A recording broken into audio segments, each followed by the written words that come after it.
Okay, I'm actually extremely embarrassed because when Hori-san set up the G1, one of the rules was no PowerPoint presentations. So I think in 15 years, I'm the first one to be given the stage, and I want to thank you for that. And as you know, when I became the Japan optimist in 1999 as the head of research at JP Morgan, I had the worst job in the world. In fact, all the global investors just said, oh, Jesper, to be an optimist on Japan, you've got to turn all the charts upside down. Well, here we are. Things have changed. Shows you. Just stick around and everything gets better. But you see, the idea here is very, very simple. We obviously know that the world is chaotic, that a lot of the foundational principles are being challenged, particularly by the United States of America. And I do think that Japan is in this unique position because it's obviously spiritually and economically very rich. It is a front runner in the sense of that not just the demographics, a lot of things have happened in Japan first. It's a potential mediator. And then, of course, it's highly respected in both the global south as well as the advanced community. So, Pax Japonica, and I hope that during this conference, we'll also arrive at some of the themes of why is it that the world is not adopting this. Now, quick run through. There's a lot of stuff happening on. There's obviously enormous technological change. And when you see at communications devices, right, the telephone, when it was invented, it took 50 years to reach 50 million customers. Everything has accelerated, and it's important to note that the winner is from Japan.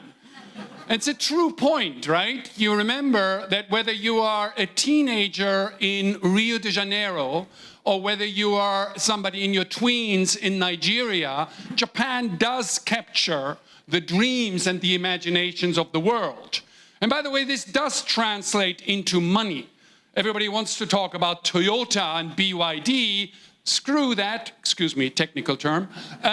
The reality is, in soft power, Japan dominates. Yes, Hello Kitty is worth twice as much as Disney Princess here. Now, there are obviously real challenges in the world. And in my mind, the best way to encapsulate that is by looking at this thing called the elephant chart. This looks at household incomes in the world over the last 20 years. And they've grown by about 28%. And the low-income earners to the top-income earners, you see this side of kind of graphics coming through.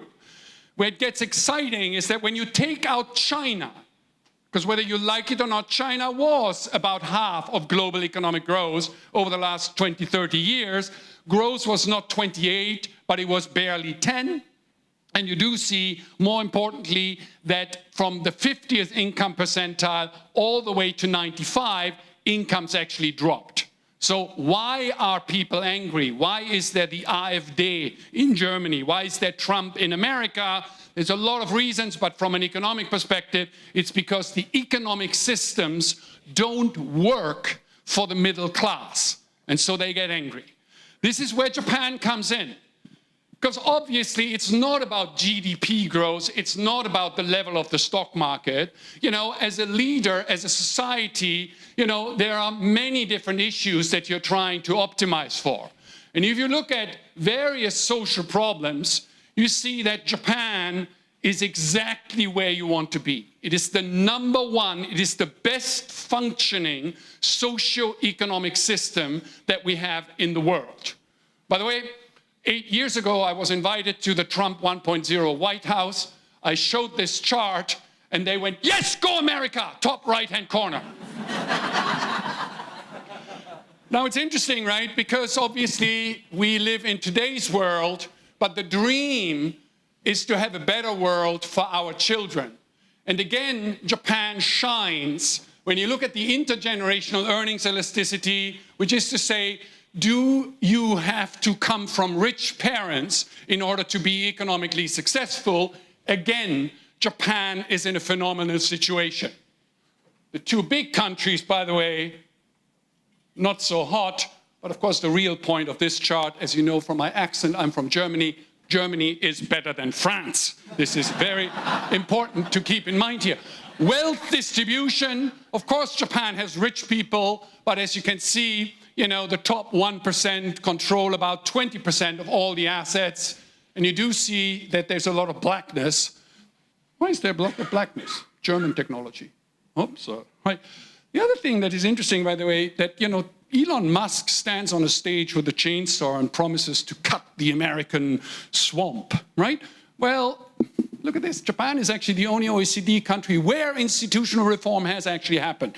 Your and my job as a private sector person is to complain about the bureaucracy, but the reality that the Japanese bureaucracy is the only bureaucracy in the world that has actually streamlined itself over the years here. So the goals: freedom, equity, efficiency, security, growth. I think Japan shines on all of this. Not particularly awesome in any one of these areas, but optimizing for multiple outcomes, that's where Japan actually does come in.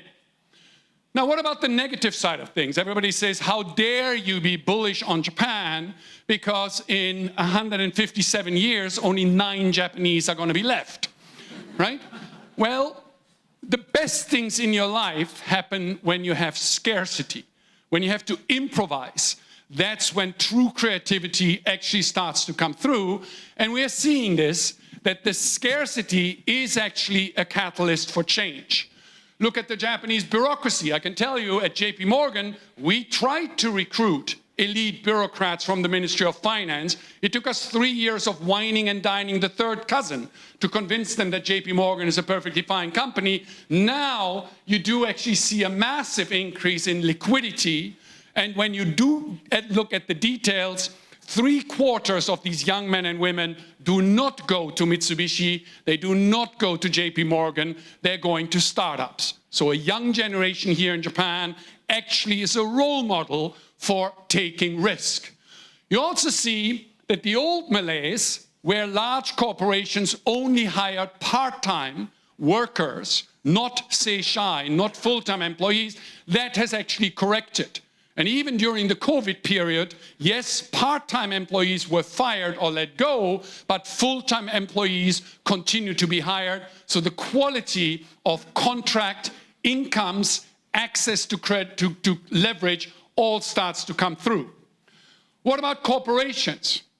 And the interesting thing here is that Japan has gone from a closed club system, which was dominated by mochiai, by cross-shareholdings, towards an open system. You see that the cross-shareholdings have unwound. You see that 1/3 of Japan Inc. is now owned by global investors. And of course, yes, we do have a little bit of financial socialism with the Bank of Japan and the GPIF. Thank you, Mizuno-san, for having acted as a stabilizer as this unwinding came through. Now, role model. When I showed this chart to Warren Buffett 7 years ago, he was amazed, right? This is listed companies. These are the greedy guys. And in Japan, sales have been flat for basically 1 generation, but profits are up 11 times. Now, anybody who's ever run a business, you can eke out a little bit of profit, right, when your sales are flat or negative, but to do this for 1 generation, the Nobel Prize for Applied Economics does go to the salaryman CEO. Absolutely incredible. Compensation? Interesting, right? The American CEOs now get 400 times what the average employee gets. Maybe that's, I don't know, if you're Sho Otani. I mean, there's something to the superstar system that obviously is missing here in Japan, but you do see that in Japan, the outcome, has improved for CEOs recently, but it's still much, much more equitable. Japan doesn't have any superstars. In my world, if you look at capital efficiency, right, you see that Japan runs a return on equity of around 9% now, America around 16%. But again, Japan is this boring bell curve, while America, of course, does have absolute superstars, right? The question is, why are there no superstars? And the reason is not some sort of cultural this, that, or the other, but it is the industrial structure. Japan is hyper-competitive, and one of the agenda items domestically that Japan still needs to work on is on actually building national champions, because obviously the world economy has changed. It's wonderful because we get funny things as a result of this excessive competition. Did you know that on average every year Japan produces 1,300 new soft drinks? Last year the big hit, or rather not hit, sparkling mayonnaise. Anybody remember that? Anyway, I don't know why we need sparkling mayonnaise. Now it's interesting, right? Because you do also see that the Japanese finally have adapted the idea that true economic growth does come from entrepreneurship, right? And you do see that in terms of entrepreneurships as a share of the cohort, you know, Japan is still lagging behind. There's a work to do in the sense of large corporations actually buying Japanese entrepreneurs, buying startups, adopting not just the IP, the intellectual property, but also the business culture. It's interesting, since we're talking about innovation, let's talk about distribution. And again, I think Japan is an absolute role model. You do actually see that, you know, the who gets what, you know, you find that things have changed very nicely. The big problem is that Japan is now underinvested, right? That's where it gets interesting. You see productivity, particularly in the domestic service sector, is basically flatlined because they haven't invested. And this is where AI becomes very interesting, because AI obviously is different from robotics in the sense that it affects every industry. Whether you run a yoga studio or whether you're Toyota, AI is going to have an impact. Are you nervous? Are you scared? Are you excited about AI? The old world is more nervous than excited. The global south is more excited than nervous. And Japan is just, why should I be nervous? It's Gundam. It's Gundam in the next form. Now, are they excited? Be my guest. But it's interesting, right? I think that, you know, in terms of actual applications of AI, that Japan is going to, from here on, become a complete role model. I mean, that egg sandwich at 7-Eleven will continue to get better, and now it's because of AI. So Japan, ABC, it's ambitious, a bastion of stability, and it's very confident here. Some of the challenges, right? Maybe you've seen the TV series Shogun. It's all about who ends up getting power. We shall leave that for the discussion here. Now, one is, of course, Japan is old. Is it good to be old in Japan, right? It's interesting because Japan is actually a role model in the sense of that, no, Mr. Elon Musk, they're not just firing one-off people. Japan actually is cutting entitlements. Potsu. It's 10 yen here, 10 yen there. Nothing radical, but the reality is that the old people are seeing their entitlements actually being cut. It's also interesting, you saw that massive increase in corporate profitability. One of the big reasons is that for the first time in Japan's history, the gap between labor productivity and employment compensation has actually widened out, right? Again, these are challenges that you have. And then, of course, Japan is very, very dependent on the United States of America. You know, you do find that just about 20% of all earnings of Japanese companies come from selling to in the United States of America. And then, personally, there's one fundamental challenge, which is that as the budget debate in Japan gets more fierce because of a trade-off between guns and butter, the real problem is that Japan's investment in deep technology, in research and science, is actually beginning to fall behind that of the rest of the world. So if there's one thing where Japan is not a role model, right, it is the reality of your tax dollars or your tax yen not being invested, you know, in the potential future. So Japan is cool. You remember this, right? The closing ceremony of the Tokyo Olympics, right? The first drone thing that happened. 3 weeks later in Shanghai, we had also a drone show. And the last image was not the world, but it was a QR code, you take a picture, you get a free video game, which is the challenge we have to you. Because, you know, we all agree that, thank you, Japan is a worthy role model to follow. This society is actually working. This socio-economic system is actually working and is actually adapting, right? But at the same time, Japan is not very good at communicating its expertise, its excellence to the rest of the world. So I hope that you will help us today at the G1 Global Summit to spread the word. Yes, it's not about whether Japan is back or not back. It's about, yes, Japan is great and a role model worthy to follow. Pax Japonica. Thank you. I am thrilled, to have, experts who've promoted Japan, who have dealt with many of Japan's problems. We've got Bill, who is networking and always talking to global leaders, both at the academic side as well as on the policy side. We've got Mizuno-san, who practically needs no introduction. He's the man who single-handedly reformed Japanese finance by being the CIO of the GPIF and has since moved on and was on the board of Tesla. And also promotes Japan at the UN, right, for climate change and sustainability. And then of course Ulrike, who actually is from the town next door from where I'm from in Germany. So apologies for all this German heavy stuff here. But Ulrike, is a fellow Japan optimist who has been, publishing a book on Japan practically every 2 years, and is, arguably the only academic left who stuck it out, right, during all the good times. I want to start, Mizuno-san, if you don't mind, I'm going to put you on the spot.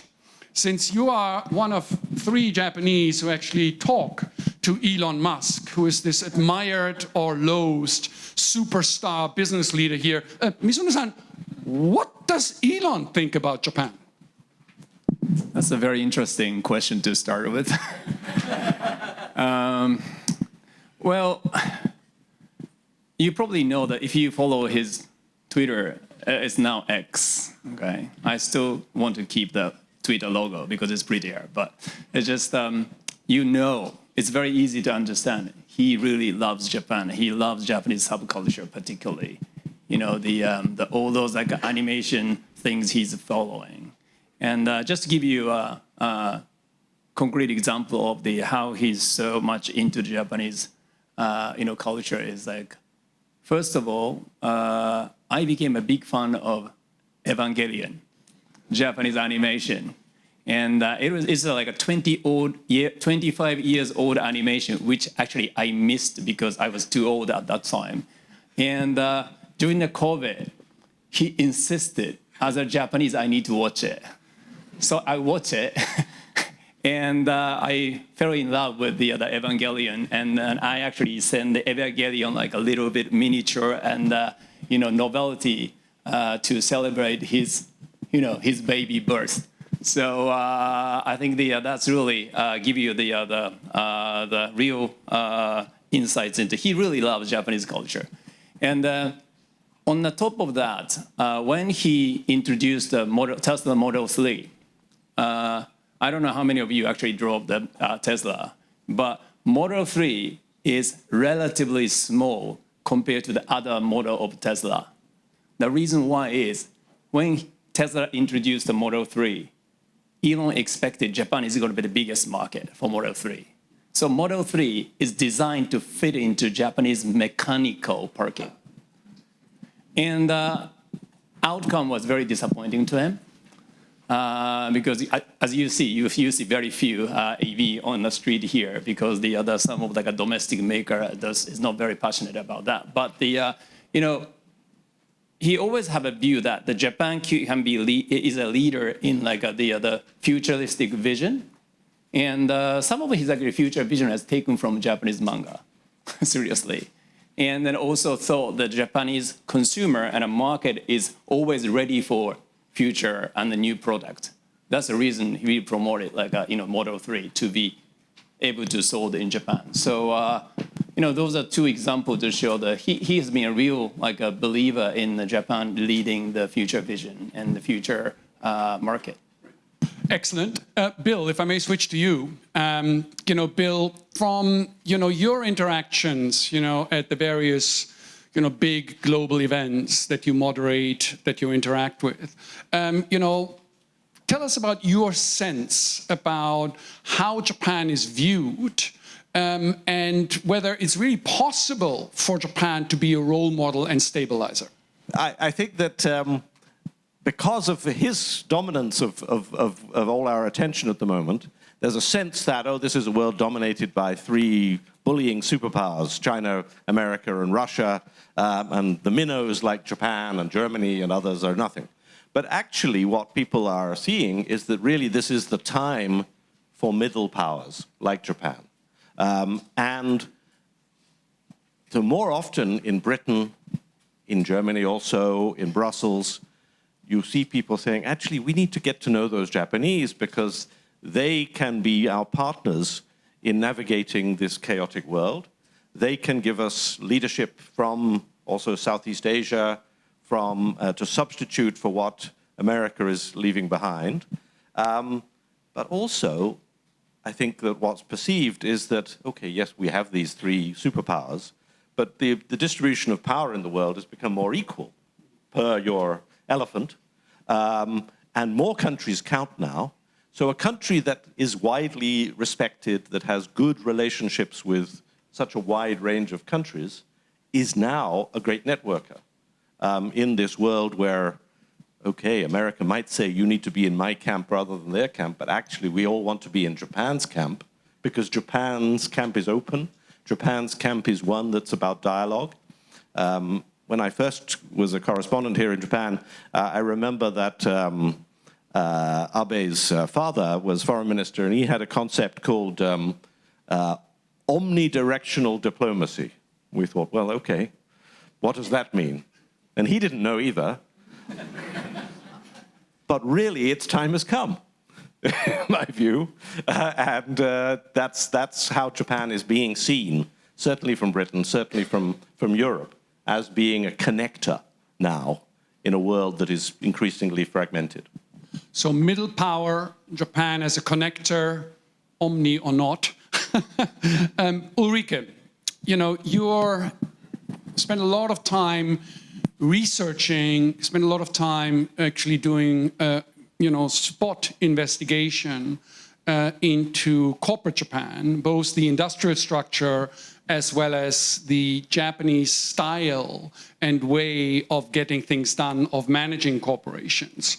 Can you what are your takeaways of, can Japan be, a role model in the business world? Yeah, so thank you. And thanks, by the way, for having me here. This is amazing. Thank you.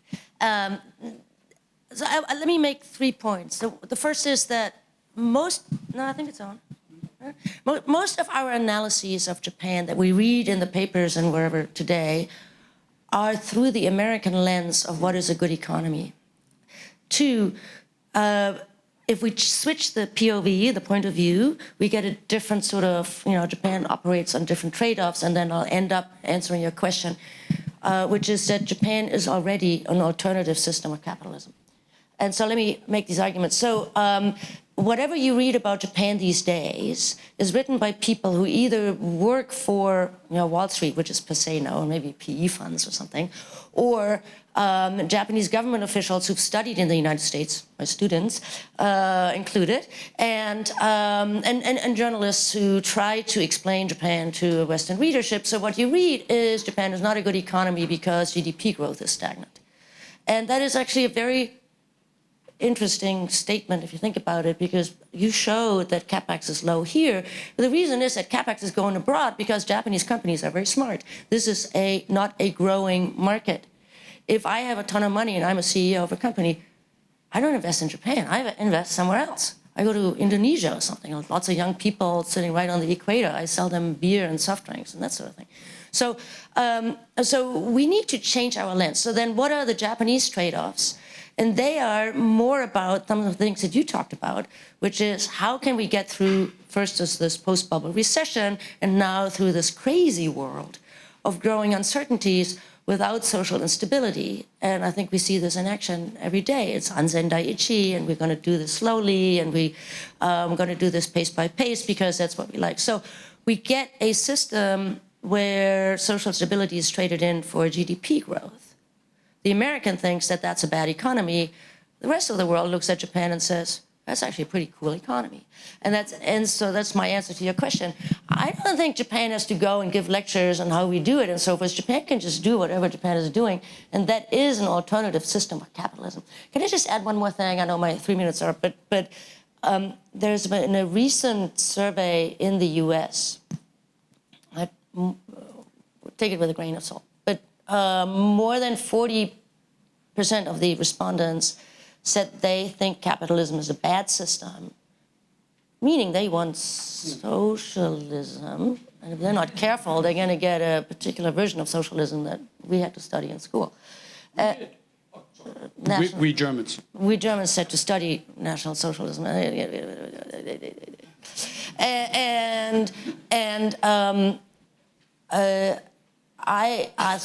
I'm actually writing my next book about how Japan is actually an alternative system of capitalism that is better. And it is not about reducing the science of management. It is not about taking away accounting or math or all of the good things that you look at. Those are all super important. Let's keep the science. But the question is what we're doing with the profits. So, as you know, I run this thing called Capitalism That Works, which goes to this point. Mizuno-san, now you were called in by Prime Minister Abe to modernize the GPIF, the world's largest public pension fund. And you had to deal with this problem. What is good American-style financial capitalism? And what is good to preserve from Japan's old style, as it were, capitalism? Can you tell us a little bit about the real-world pressures that you had, sort of forcing more American financial capitalism, you know, in the search for higher returns which are needed for the sustainability of the pension system, but also some of the pushback that you got from the Japanese leaders as you implemented those changes? Easy question. Well, I was invited by, the Abe administration to come back to Japan after 20 years working in Silicon Valley and Wall Street and City of London as an investment professional. And my first mission is to really transform the portfolio, because at that time, 80% of the pension fund was invested in Japanese government bond, which is yielding nothing. And then to make the Japanese pension fund scheme to be sustainable for the next 100 years, they needed the fund to at least yield 4% a year. And 80% in a Japanese government bond, everybody can understand it's not going to happen, right? So I said, like, okay, we should transform the portfolio to be more diversified globally, and also some take the reasonable risk in equity and other assets. So it took me about 6 months to do it, and we ended up like having almost 50% in a global equity and other in Japanese and foreign fixed income, and that's resulted in more than now the more than like a $100 trillion the profit, actually even more than that to the Japanese pensioners. But the transformation of the portfolio was one thing, but which made me aware that if you transform the portfolio, you can earn more. But the question is whether you can be confident that performance will be sustainable. So I did I run the global research of all the big pension fund, the big asset owners, like how to comparing their long-term performance, like 30 years. And the finding was quite astonishing, because regardless of the investment strategy, long-term performance of all the big pension fund was surprisingly similar. And then I concluded that that actually makes sense because everybody's portfolio is so diversified and take all the risk of Japan and the global economy. So the long-term performance of the big pension fund is actually dictated by what happened to the global economy. And then so I totally changed my mindset, how I can contribute to make the global economy more sustainable. And then I came up with the idea that we probably need to promote the stability in the society and stability in the environmental system to make the capital market like sustainable for long term. So that's why I promoted the ESG. And then initial kickback came from all the different angles, right? The one angle is that something what you are meant to be doing? I should be focusing on how to trade on a daily basis. But the second interesting pushback I received from Japanese corporate leadership is, what I've been talking about, the multi-stakeholder, the capitalism and long-term, sustainability in the business strategies. A lot of people came to me and said, like, Japanese companies have been doing that for the last 200 years. Why now we have to learn from European or like American or whoever? So I said like, oh, if you think what you have been doing is exactly what I'm saying, you just need to enhance it rather than trying to push back. So that's the kind of like the dialogue I had to have with many Japanese corporate leaders. And it took me a while to convince them like what I'm trying to advocate is exactly what they have been doing almost unconsciously. And this is the time for them to actually walk up and also like implement that into their core of their business strategy. So that has been like the dialogue and the pushback I had. But I think it worked well. GPIF and Japan became a leader in ESG and sustainability and climate change investment. And even now, I just came back from Singapore, but everybody look up to Japan and the Japanese institutions as leading the institutions, particularly in this time that the US trying to disturb all those progress in sustainability. So I think the kind of like a seed we planted is now in a way blooming in the other part of Asia, and I feel so grateful that the people look up to what we have done. Right. Excellent. I mean, I can tell you that the GPIF is a terrible customer to have because the other thing that they always do is they pressure and pressure and pressure you on the fees that you can earn. So you are looking out for that as well. Ulrike, I think you've just come from some grand, conference in the kingdom of, no, is it a kingdom? I don't know. It is a kingdom. Okay. Is it really? Is it? And the democracy. It's a kingdom and democracy. Just like the UK. Just like the United States? Sorry. From Malaysia. Can you tell us a little bit about sort of your takeaways from interactions with Asian financial people? Yeah, just echoing Mizuno-san briefly. I was invited to be a speaker at the Kazana Mega Forum Conference 2025. And so, that sounds good. Kazana is the Malaysian sovereign wealth fund. And my question was sort of a Japanese reaction, sort of, why me? Why would they invite me to speak in Malaysia? And the answer is, could you please talk about what we can learn from Japan?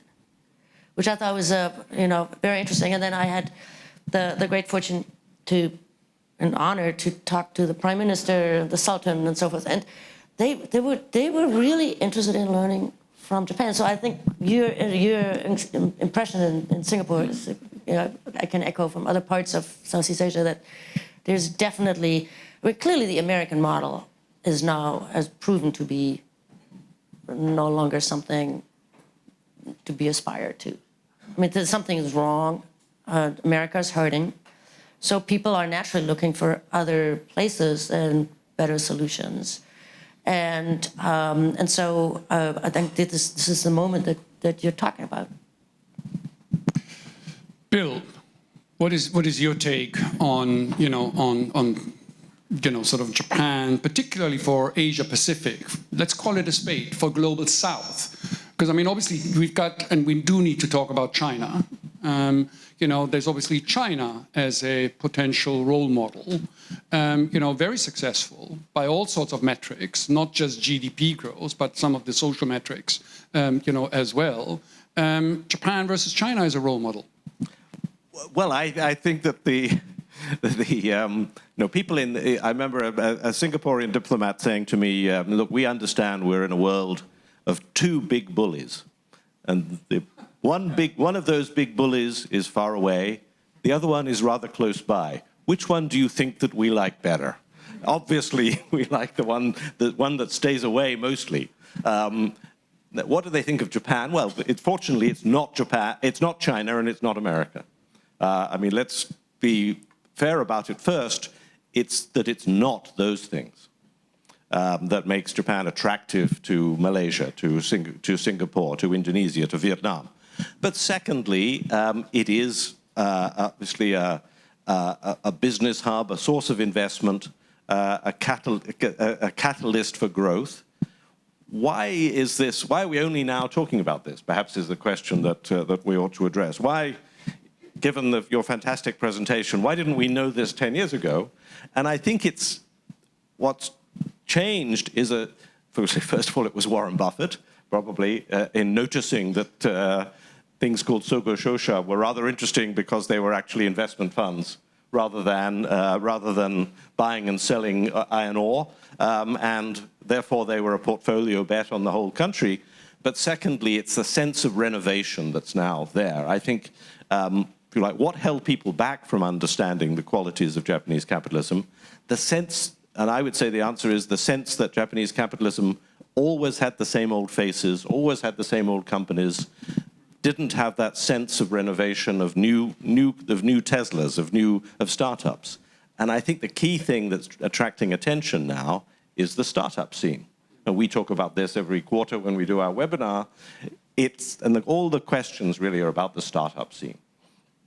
And the sense that young people have got new things, are creating new things.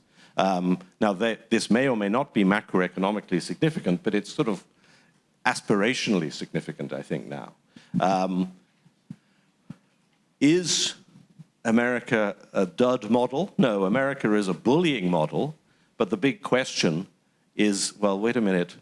We don't like America anymore, but they do have all this technology and this incredible investment in AI. Maybe we need to be connected to it. And I think the next answer that Japan needs to come up with in the region is, yeah, okay. They're wasting the money. We're spending it wisely. And we're really finding the ways to apply AI. And by the way, come to us and we'll teach you how to do it in Hanoi and how you can improve what you're doing and forget what Sam Altman is telling you. Yeah, just a quick footnote. There was a panel at this mega trend forum by ASEAN investment funds. And they talked about what you just mentioned as we, ASEAN, we Malaysia, we as a group, are like the children of divorced parents. So. Yes. And Japan is like the good uncle or something, I don't know. But then the comment to that was, yes, and the challenge is that the children, so ASEAN, is not talking to each other, are not talking. So I'm going to speak up for America for 30 seconds here. I mean, it's very easy, and it's like all of us, in one way, form, shape, or another, own our freedom and our ability to think critically, right, to a lot of the American thinking. I think that bringing it back to Japan, let us be clear. The old boys network of cross-shareholdings did produce some incredible inefficiency, laziness, and the wake-up call that came with Mizuno-san opening up the GPIF. You call it ESG, you're very polite because you want to save the world, but the reality of Japan having a return on capital that was less than 4% for generations, despite GDP growth of more than 4%, I mean, wow, what kind of capitalism is this? And so I think it's very important to remember, right, that it is this hybrid model that has been created. And Mizuno-san talk to me a little bit about, because your largest shareholder at the GPIF is the Keidanren. Stakeholder. Stakeholder. Oh, there you go. Shareholder. No. Okay, right. The largest stakeholder is the Big Boys Club, the Keidanren, right? Tell us a little bit about some of the discussions that you've had there when you introduced. It's like, no, your return on equity is lazy. Your balance sheet is lazy. Your global investment structure is lazy. We are not going to invest in you if you don't jazz it up. Well, we think I think the public pension fund is, regardless of the relative performance, has the responsibility to promote the local industry. That's my belief, because some people have things like the investor, like the pension fund, should only focus on investing in the area which produces the best return. But I'm a strong believer of all those like a national pension funds should be a part of the economic growth promotion in their own market. So when I allocated more the portfolio to the Japanese companies, I received the question so often from the Japanese corporate leaders, are you confident that you get the return? And I said, that's a question to you. It's not to me, okay? I actually received the same question when we promoted the Gender Diversity Index. I received a question from the female corporate leaders. Mizuno-san, are you confident that index will perform? That's my question to you. Women, you need to prove you are the contributor to the corporate profitability. But I think the answering the question to you in a little bit different way is, I think I want to try to play a little bit of devil's advocate here, as I always do, because sometimes like these kind of like a messaging, oh, Japan is good, and the foreigners love Japanese and the Japanese cultures and etc. People just take it as a security blanket to stay in there like pigeonhole or rabbit hole, whatever you call it. Yeah, cocoon. So I think we have to be always realistic, like what's missing here and what is appealing from this side. And then I'm a little bit skeptical about the Pax Japonica, because the concept of Pax Britannica and Pax America is basically America and the UK at that time played a role of global policeman. I don't think Japan is willing to play that role, and Japan is not capable. But Japan is going to have a Pax here, and which attract a lot of like a foreign interest. Because we can show more stability and the depth in the culture, and those kind of things attract a lot of like a foreign, even entrepreneurs. I interviewed the Sakana AI, that's a Japanese AI unicorn founded by two non-Japanese. They chose to move to Japan to start the AI business here, believing like the Japan provide them with the best quality of life. So those kind of things will be attraction. Even though we can play relatively low-profile role in the global, policy, but I think the Japan at least should be able to step up in this regional stability and a regional economic leadership, which I continue to feel over the last 6 months, in particular, the Asia really want the Japan to be leading.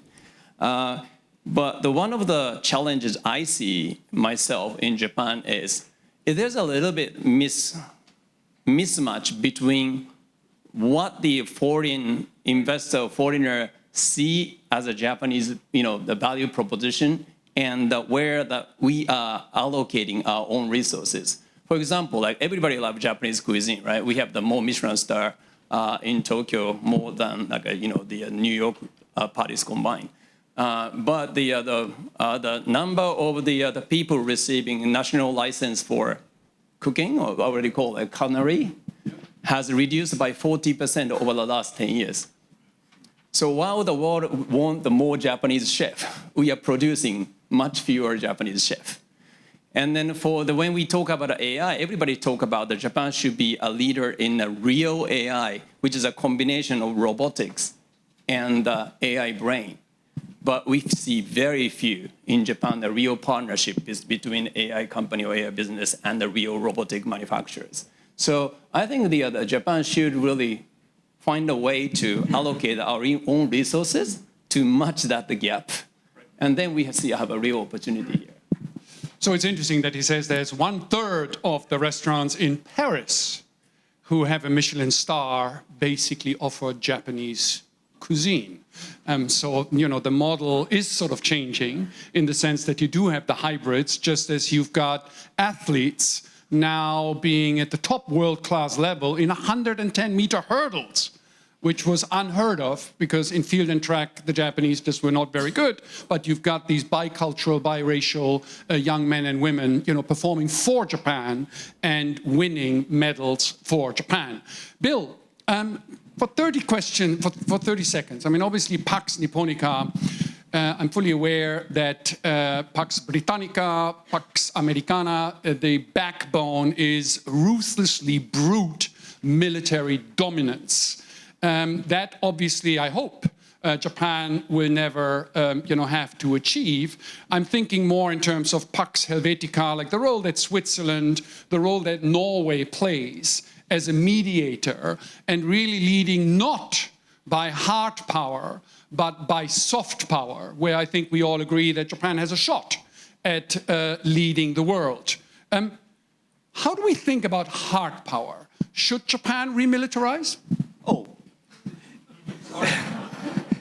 If you are next door to North Korea, if you are next door to Russia, if you are next door to China, it doesn't seem to me that there's any sensible choice but to be able to build a greater ability to defend yourself and to contribute to regional defense. That's not the same as remilitarizing, in my view, but it's absolutely critical for Japan to do that, and in a way that is as little as possible dependent on American technology. Of course, everyone is dependent to a large degree on American military technology, but the reason why the Brits and the Italians were so excited to come together with Japan in the GCAP fighter plane project is because we all want to be independent in the long term to a degree from a single supplier or from a single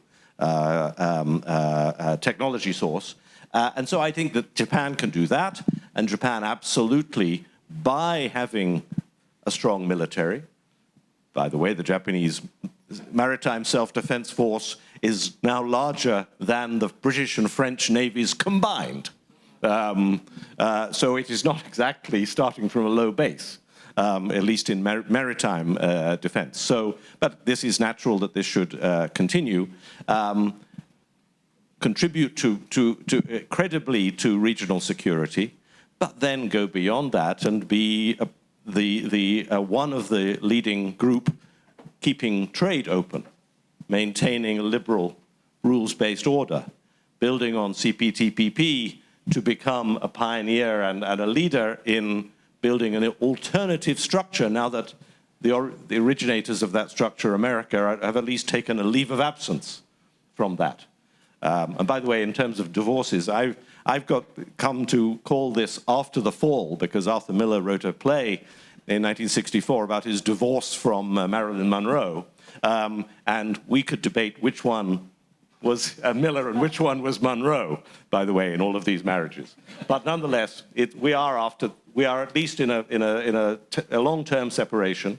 And I think Japan has a role to connect us all together in pursuing liberal institutions and building the alternative structures.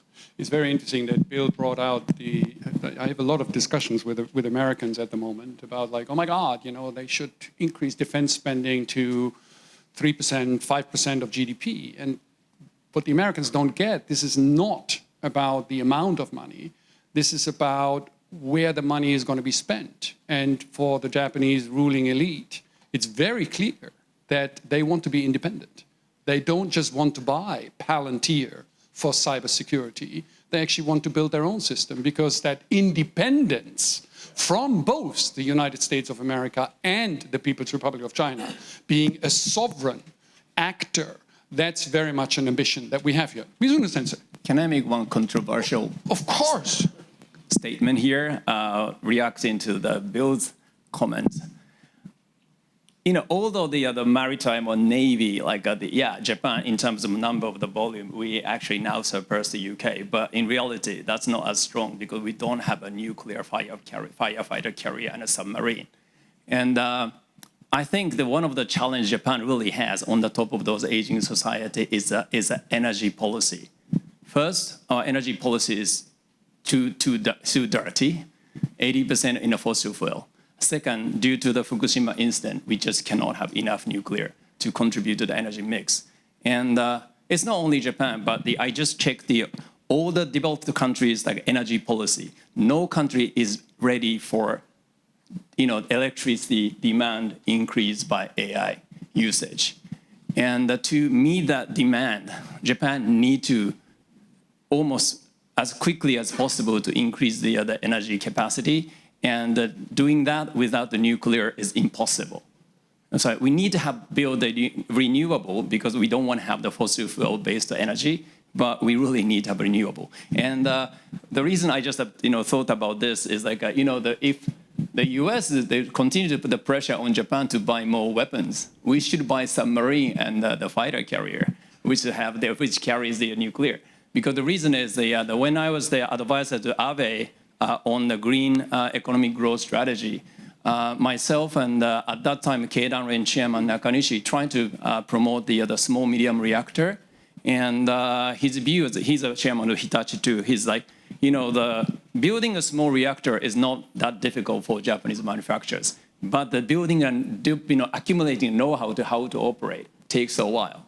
And who has the best know-how in managing small reactor is the U.S. Navy. Right. So I think that's one way. I'm just trying to put something controversial, but we really need to have the know-how of how to manage small reactor to meet the electric demand. Fantastic. Now we're going to do something different. Please prepare your questions. But the three of you, are going to do a lightning round. Sort of very quick answers, short and to the point. Ulrike, Mizuno-san, Bill, if you had 1 minute with the next Prime Minister of Japan, what is the one thing she or he should be focusing on? Empower companies to fight activist investors and introduce regulation that limits the rapacious private equity deals. Not the good equity deals, the rapacious ones. So the asset strippers, the real estate plays, that has, in my view, if you make a list of all the reasons why America's hurting, my number one would be the rapacious private equity. Sorry if that's not your industry. It's okay. So just make sure that the capital markets work in a way that preserve Japan's core competencies and do not allow those guys to come in and just strip the assets and take the money. Prevent American-style financialization of industries and companies and preserve Japan's multi-stakeholder capitalism. Bill. I would say, and I know it's supposed to be independent, but empower, encourage, and persuade the Bank of Japan to get inflation back under control and to change the negative balance, the fact that real wages have been falling, even though wages have been, labor scarcity has not produced a virtuous cycle of real wages. It now needs to. Otherwise, Sensato is going to get to 20% to 30%. Young people need to have and older people, your pensioners who are having their entitlements, we need to get inflation back under control.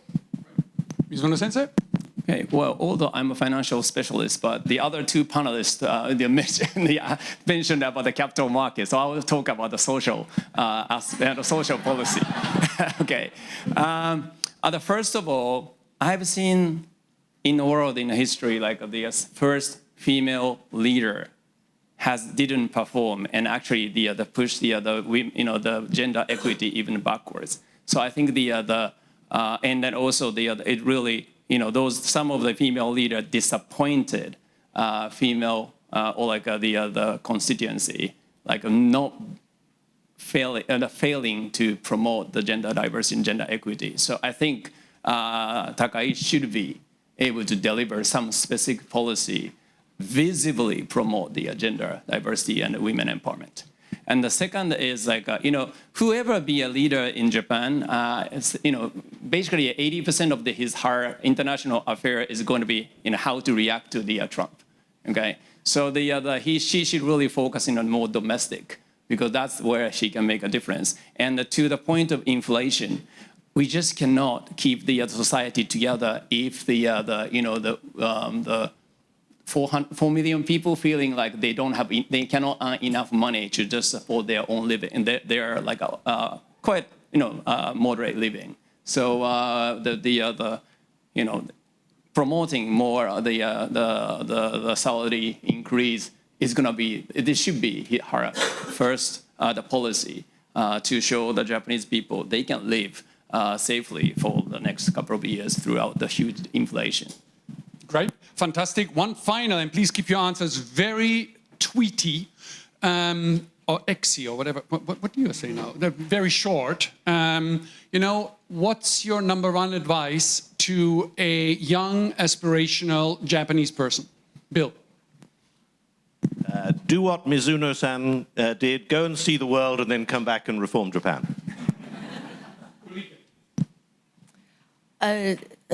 Use university time to study. This is the time to be a 23-year-old Japanese. If I could be reborn, you've said this before. I am reborn. I would love to be a 23-year-old Japanese right now. It's all there. Take it, but it takes action and get rid of this negativity. And yes, you can do it. Mizuno-san? I think we should let the younger people to train in the area the world want the Japanese to be leading. Like, as I said, like the chefs, we need to produce more Japanese chefs, and the bonsai, all those kind of things. If you see the Japanese doing it, you instantly believe that's authentic. So it's have an instant brand, like a brand, the brand inflation. So I think we really need to convince the younger people going to the elite university and joining a big company is not the best way. They should focus on something to deliver what the world is waiting for. It's interesting. My one advice, neither to the Prime Minister but to the head of the Japanese Business Association, is like or to the head of the Tokyo Stock Exchange, is like, yes, have corporate governance reform, mandatory. Every listed company needs to have at least 2 board members who are under the age of 45. That, I think, would rewindle things. Now, the time you've been waiting for. Questions, please. And remember German rules. If you don't ask a question within 30 seconds, it's a bottle of champagne. The gentleman in the back, please, a bottle of champagne for all of the panelists there. Please. So I don't think a Pax Japonica is possible without a more aggressive immigration policy in Japan.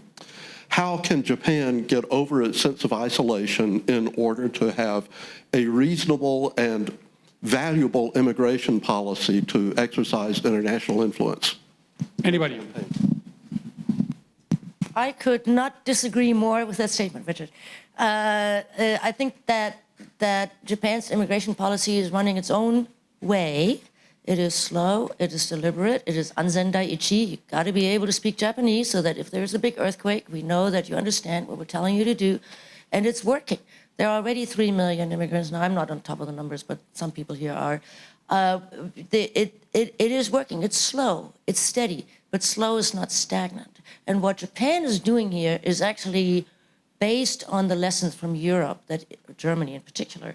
If you let in 20% of immigrants overnight, basically, all you do is create real social tensions. That is the reality. Not that we're all xenophobic or something, but it is just a slow introduction into society has its upside. It takes more time, but slow is not stagnant. I would recommend the Prime Minister to do exactly what they've been doing, ramp it up slowly, but certainly it's a Japanese style of work. Well, I absolutely agree that it's about the speed rather than the direction. But secondly, I come back to control inflation, make life better for ordinary middle-class Japanese workers, and they will then come to welcome the steady flow of immigrants rather than be discontented about it. One session on immigration. Hi. Okay, I mean, as you know, Elon has been against immigration, and I joke to him as saying like, oh, the problem with immigration, everybody wants to have an immigrant like you, but not the others. So I think the question is like, we just cannot, take it for granted. We have a very well mix of the immigrants. We probably have some issues, but Japan has less than 3% of the foreign, workers in Japan, and so far we have more benefit than the actual challenges. So we have to be careful because, as you know, some of the people are trying to make the big deal out of small, and there's some specific incident in some part of the world, some part of Japan. So it's interesting, right? For 30 seconds, I've got a proposal to the last 4 prime ministers, right? For create an immigration system where you introduce a Meister Shokunin system, right? Where the young men and women who come to work in hospitality, in construction, and it doesn't matter where, and you have them do weekend training, like in Germany, and at the end of, be my guest, 2 years, right? You get a nice certificate. And that certificate, right, actually shows that you are trained by the best in Asia, by Japan. And you'll find that some of the people obviously will stay and want to make their career and life here, but others with that certificate will be able to go home and become instantly creditworthy to start their own business. It's interesting of Germany, the German example, people don't know this, of the first wave of immigration in the 60s and 70s, actually more than 2/3 of the young men and women, predominantly from Turkey and Yugoslavia, did actually return with a Meister certificate and were also then supported by German Kokusai Enjo development aid to actually get access to credit to start their own little shop in wherever it is that they were. And as a result of that, you actually have not a billion, but you have millions of ambassadors, right, for Germany, right, in those countries. It's not all bad, the German immigration experience. Anybody else? Questions, please. Yes. And let's stagger them. Let's do 2. And if you don't mind, who you would like the answer from? Like the answer from, thank you. From the gentleman in the center. We have in Silicon Valley a very wide entrance and exit process for startups and entrepreneurs. In Japan, in the last 15 years, they've done a great job of expanding the entrance, but the exit seems very narrow. What can Japan do to encourage exits, whether capital market exits or M&A exits? Perfect. Mizuno-san, that's for you. And Dozo. Okay, this is Muto. My question is that you told me that Japanese is a role model, stabilizer, a connector, but I don't think we are really, showing up. So the question to all 3 of you is how we can show up and how we can increase the presence and the influence globally. So that's what I'd like to know. Pick one of them, Bill or Ulrike? 3. 3. Okay. Hi, Dozo. Thank you, John Kojiro. Thank you for your panels. So which countries or cities Japan should have a strong relationship besides the US? I want to ask you, all of you. Thank you. Okay, good. Let's do this. Mizuno-sensei. Okay, well, I think the question too is I really don't think the access is limited here anymore because it's actually probably easier to list the startups in Japan than most of the major capital markets.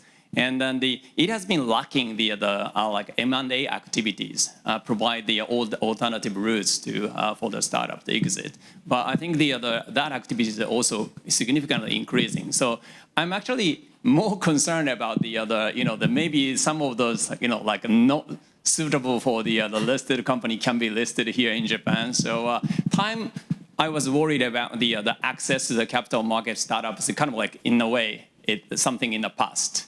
So I think that one is you can feel confident. They will have more and more access to the capital market and the M&A activities. So it's very interesting because the real transformation of the United States actually does not come through the startups, right? But it comes to the ability of the middle companies to absorb, right, startup technology, startup culture, right, flawlessly.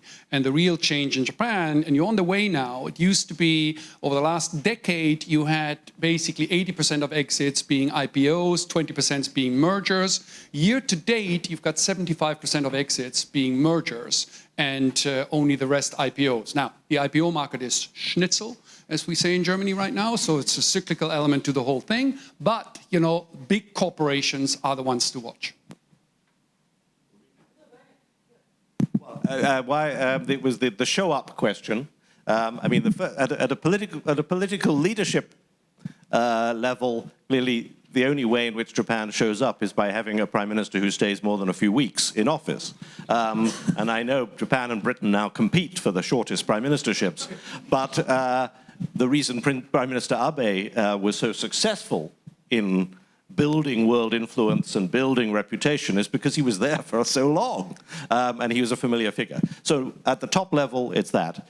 So therefore, if that's not going to happen, which clearly it's not going to happen in the next couple of weeks, I'd say that you've got to identify senior business people, senior economists, senior intellectuals, help to train them to be good communicators, and then send them out into the world and do that. And it's going to be through that level that Japan can spread its message, unless it has another Shinzo Abe who's there for a sustained period of time in the Kante. So the marketing and the PR and the narrative, I think, are very important. So humility is a wonderful personal characteristic, Kenson, right? And mara, we are not good enough. In today's world, where all the news are translated into English right away, if the government only gives you the negative story, and if the media only give you, oh, Japan, mara, not good enough, or, yeah, but we Japanese, we don't know, that is not good PR. And it is translated literally into the Nikkei Asia, and from the Nikkei Asia, it gets picked up somewhere, right? So I think there is a need for a narrative.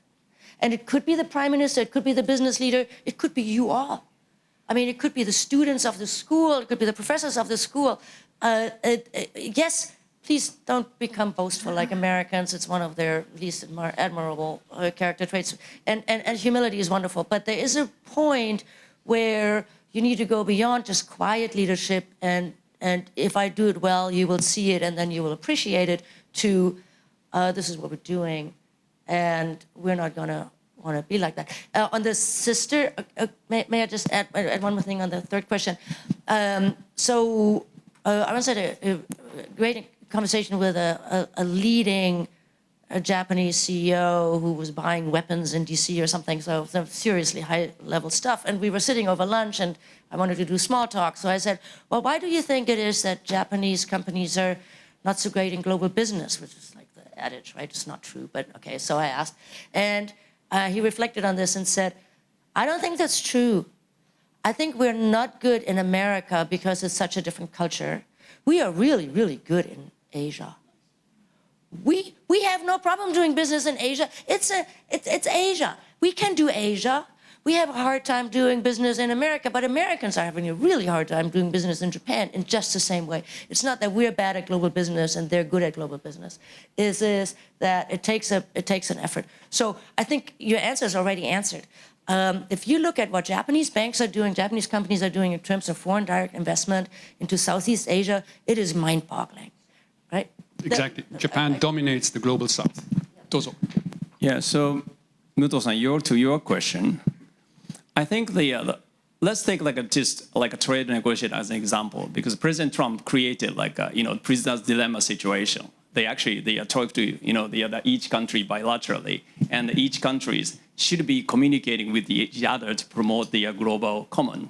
But they actually rush to cut the better deal than the others, which is a prisoner's dilemma situation. In the end, everybody was off. So if Japanese leadership make a statement saying we have to work for the global common or for the people's common interest, that comment will stick up. And the second is like even for the diversity and sustainability, I came back from the US, and even during like a UN Climate Week or like even General Assembly, all the the American companies like a CEO is looking around before they say something to do with the sustainability or diversity. Anybody watching me, And but the Japanese, the business people should be able to communicate that. So because they don't need to be worried about, like they cannot be deported from Japan, right? We are Japanese. So I think those kind of the statements, now the people feel like in America, people intimidated to say, but if the Japanese leaders, like a political or the business leader, continue to make those statements loud and clear, will be respected. That's my view. And to your question of which city we should work very closely with, is Asian major economies. Because we are more kind of wanted by Asian countries to be leading them. So I think those are the kind of Singapore, like all those countries, the cities in Asia, we should work more closely with. Okay. Just one quick footnote. I think this is data. You have similar data, but I was looking at sales, not profits. The sales of Japanese companies abroad at this point is something like annually, it's more than $3 trillion US, depending on the exchange rate. Could be 4. GDP here is 5, right? You have profits, right? So your number is at 60. Margins matter, but look, I mean, the global situation. Where to focus on? I think what's happening in the Middle East is super interesting. There's obviously Asia, that's proximity, that's where you want to be, right? But what's happening in the Middle East is potentially superbly powerful and is very important for Japan also, not just from the energy nexus, right? But for all sorts of other nexuses as well. I think, closer relationships with the Middle East, I think would be one thing to advise for. Hori-san, you had a question. Yes. I think Japanese people are very humble and modest to realize about our strengths. I'd like to ask Ulrike and Bill, what are the strengths of Japan that we should enhance for the future? 30 seconds. At this point, at this moment in time, stability, resilience. And the Japanese definition of resilience is different from the American definition. Right? Americans hear resilience, they think the time to recovery. How fast can you recover? Speed, speed, speed. Move fast, break things, recover, bam. The American resilience is more like the Toyota Heijunka. Level the flow. Build a system such that when the shock hits, it doesn't even get like these up and downs. And Japan is this Heijunka. And so that is the one thing that right now everybody's looking for is stability, and I think you have it, and you can sell that like hotcakes. Just alongside Ulrike's excellent answer, I'll just add creativity. I mean, I think the creativity amid stability, maybe that's the slogan, but I mean, Jesper's soft power chart just shows that enormous creativity, but it isn't as widely projected as it perhaps could be, partly because people don't even remember that Hello Kitty is Japanese necessarily. But we've got sumo wrestlers in London at the moment, so obviously we always recognize that sumo wrestlers are Japanese, even when they're not.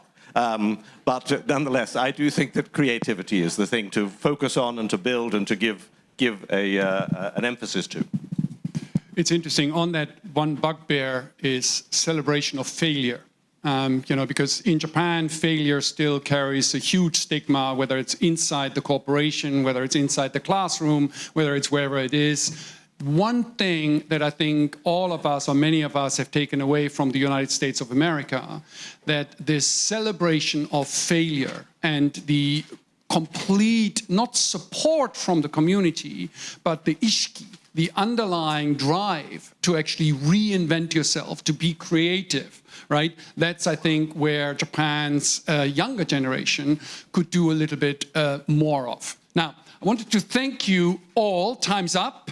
You've got an exciting day in front of you. Thank you very, very much to the panel. Thank you very much to the audience. Thank you.